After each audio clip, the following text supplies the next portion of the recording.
Hi friends, ಹೇಗಿದ್ದೀರಾ? ನಾನು ನಿಮ್ಮ ಪ್ರೀತಿಯ ಸ್ಮಿತಾ. ನನ್ನ ಸ್ಮಿತಾ ಚಾನಲ್ಗೆ ಸ್ವಾಗತ. ಇವತ್ತಿನ ವಿಡಿಯೋದಲ್ಲಿ ನಾನು ಪೆರಿಫೆರಲ್ ರಿಂಗ್ ರೋಡ್ ಬಗ್ಗೆ ಮಾಹಿತಿಯನ್ನು ಕೊಡ್ತಿದ್ದೀನಿ. ಪೆರಿಫೆರಲ್ ರಿಂಗ್ ರೋಡಿಗೆ ರೈತರು ಹೆಚ್ಚು ಪರಿಹಾರವನ್ನು ಕೊಡಿ, ಇಲ್ಲ NOCಯನ್ನು ಕೊಡಿ ಅಂತ ಹೇಳಿ ಪಟ್ಟು ಹಿಡಿದ್ದಾರೆ. ಈ ಒಂದು ಪೂರ್ಣ ಮಾಹಿತಿಯನ್ನು ಈ ವಿಡಿಯೋದಲ್ಲಿ ನೋಡ್ಕೊಂಡು ಬರೋಣ ಅಲ್ಲ, ಬನ್ನಿ. PRR ಭೂ ಸ್ವಾಧೀನ ಕುಂದುಕೊರತೆ ಸಭೆಯಲ್ಲಿ ಉಪಮುಖ್ಯಮಂತ್ರಿ DK ಶಿವಕುಮಾರ್ ಅವರು ರೈತರು ಹಾಗೂ ಭೂ ಮಾಲೀಕರ ಜೊತೆ ಸಂವಾದ ನಡೆಸಿದರು.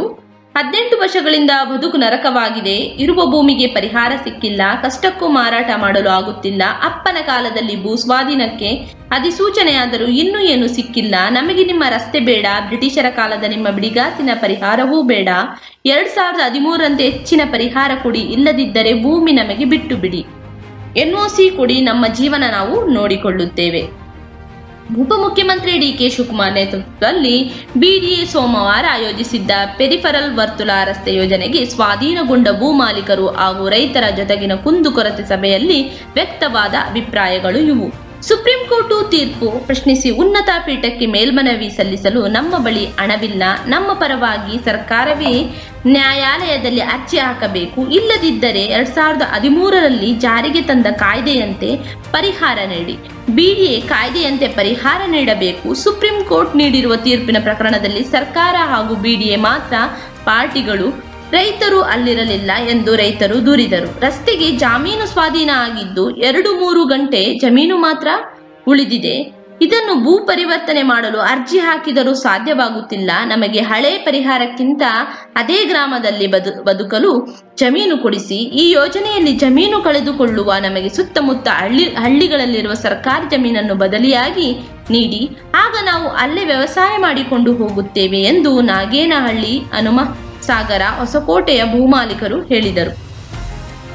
ಯೋಜನೆ ನಿಲ್ಲಿಸುವುದಿಲ್ಲ DCM, ನಾನು ಸ್ವಾಧೀನ ಆಗಿರುವ ಭೂಮಿ ಡಿನೋಟಿಫೈ ಮಾಡೋಲ್ಲ, NOC ನೀಡಲು ಸಾಧ್ಯವಿಲ್ಲ. ನಾನು ಈ ಯೋಜನೆ ನಿಲ್ಲಿಸುವುದಿಲ್ಲ, ಅದನ್ನು ನೇರವಾಗಿ ನಿಮಗೆ ಸ್ಪಷ್ಟಪಡಿಸುತ್ತೇನೆ. ಆದರೆ ಯಾವ ರೀತಿ ನಿಮ್ಮ ಹಿತ ಕಾಯಬೇಕು, ಯಾವ ರೀತಿ ನಿಮಗೆ ಹೆಚ್ಚಿನ ಅನುಕೂಲ ಆಗುವಂತೆ ಅಗತ್ಯ ಕ್ರಮ ಕೈಗೊಳ್ಳುತ್ತೇನೆ. ರಸ್ತೆಯು ಆಗಬೇಕು, ನಿಮಗೂ ನ್ಯಾಯ ಒದಗಿಸಬೇಕು ಎಂಬುದು ನನ್ನ ಉದ್ದೇಶ ಎಂದು DK ಶಿವಕುಮಾರ್ ಹೇಳಿದರು. ಕಾಲಮಿತಿಯಲ್ಲಿ ಯೋಜನೆ ಜಾರಿ, ಪರ್ಯಾಯ ಭೂಮಿ ಹಂಚಿಕೆ, ಸ್ವಾಧೀನಪಡಿಸಿಕೊಂಡಿರುವ ಭೂಮಿಗೆ NOC ನೀಡಬೇಕು, ಬದಲಿ ನಿವೇಶನ ನೀಡುವ ಬಗ್ಗೆ ಸಲಹೆ ನೀಡಿದ್ದೀರಿ.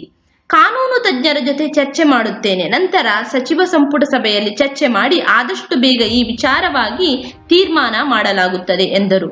ಪೆರಿಫೆರಲ್ ವರ್ತುಲ ರಸ್ತೆ ಯೋಜನೆ ಭೂಸ್ವಾಧೀನಕ್ಕೆ 2007ರಲ್ಲಿ ಅಧಿಸೂಚನೆ ಹೊರಡಿಸಲಾಗಿದೆ. ಈ ಯೋಜನೆಗೆ 25,000 ಕೋಟಿ ಅಗತ್ಯವಿದೆ. ಈಗಾಗಲೇ ಈ ರಸ್ತೆ ನಿರ್ಮಾಣವಾಗಿದ್ದರೆ ಇಷ್ಟು ಹೊರೆ ಆಗುತ್ತಿರಲಿಲ್ಲ. ಸುಪ್ರೀಂ ಕೋರ್ಟ್ ತೀರ್ಪಿನ ಪ್ರಕಾರ BDAಗೆ ಹೊಸ ಭೂ ಸ್ವಾಧೀನ ಕಾನೂನು ಅನ್ವಯ ಆಗುವುದಿಲ್ಲ. ನಮ್ಮ ಸರ್ಕಾರ ಹೊಸ ಭೂಮಿಗೆ ಅಧಿಸೂಚನೆ ಹೊರಡಿಸುವ ಪರಿಸ್ಥಿತಿಯಲ್ಲಿ ಇಲ್ಲ. ನಾವು ಈ ಯೋಜನೆಯನ್ನು ಮುಂದಕ್ಕೆ ತಳ್ಳಿಕೊಂಡು ಹೋಗಲು ಆಗುವುದಿಲ್ಲ ಎಂದು DK ಶಿವಕುಮಾರ್ ಹೇಳಿದರು. ಭೂ ಮಾಲೀಕರು ಹೀಗೆಂದರು: ಮನೆಯಲ್ಲಿ ನನ್ನ ಫೋಟೋ ಹಾಕುವ ಮುನ್ನ ಪರಿಹಾರ ಕೊಡಿ, ಇಲ್ಲದೆ ಜಮೀನು ಬಿಟ್ಟು ಬಿಡಿ. ಬೆಂಗಳೂರು ನಗರಕ್ಕೆ ಅನುಕೂಲವಾಗುತ್ತದೆ, ಉದ್ಯಮಿಗಳಿಗೆ ಪ್ರಯೋಜನ ಅನ್ನುತ್ತೀರಿ, ರೈತರಿಗೆ ಏನು ಪ್ರಯೋಜನ ಹೇಳಿ?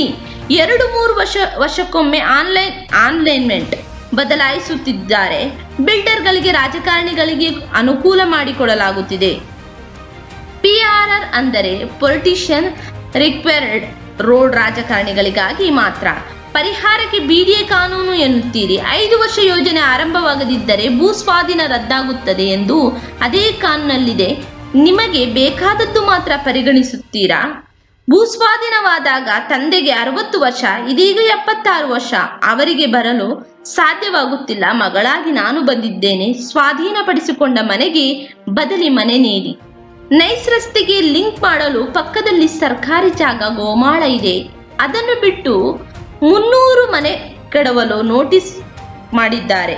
ನಗರದ ಸಂಚಾರ ಸಮಸ್ಯೆಗೆ ಫ್ಲೈಓವರ್ ಮಾಡಿ, ಸುರಂಗ ಮಾರ್ಗ ಮಾಡಿ, ರೈತರನ್ನು ಬಿಟ್ಟು ಬಿಡಿ ಸ್ವಾಮಿ. ದೇವರಿಗೆ ನಾವು ಕೈ ಮುಗಿಯುವುದಿಲ್ಲ, ಹಾಳಾಗಿ ಹೋಗಿದ್ದೇವೆ. ನೀವೆಲ್ಲ ದೇವರಂತೆ ಕುಳಿತಿದ್ದೀರಿ, ಕೈ ಮುಗಿದು ಕೇಳುತ್ತೇವೆ, ನ್ಯಾಯ ಕೊಡಿಸಿ.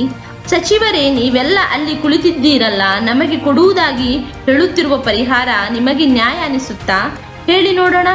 PRR ಹತ್ತಿರವೇ ಹಲವು ರಸ್ತೆಗಳಿವೆ. ಇದರ ಅಗತ್ಯ ಇದೆಯಾ? ಪರ್ಯಾಯ ರಸ್ತೆಗಳೇ ಸಾಕಲ್ಲವೇ? ಅಧಿಕಾರಿಗಳು, ಇಂಜಿನಿಯರ್ಗಳು ಓದಿದ್ದವರು, ಅವರಿಗೆ ಗೊತ್ತಾಗುವುದಿಲ್ಲವೇ ಎಂದು ರೈತರು ಸರ್ಕಾರವನ್ನು ಪ್ರಶ್ನಿಸಿದ್ದಾರೆ. ಐ ಹೋಪ್ ಈ ವಿಡಿಯೋ ಎಲ್ಲರಿಗೂ ಇಷ್ಟ ಆಗಿ ತಿಳ್ಕೊಂಡಿದ್ದು. ಇಷ್ಟ ಆಗಿದ್ರೆ ಏನು ಮಾಡಬೇಕು ಅಂತ ಗೊತ್ತಲ್ಲ, ಲೈಕ್ ಮಾಡಿ, ಶೇರ್ ಮಾಡಿ, ಸಬ್ಸ್ಕ್ರೈಬ್ ಮಾಡಿ. ಎಲ್ಲರಿಗೂ ನನ್ನ ಪ್ರೀತಿಯ ಧನ್ಯವಾದಗಳು.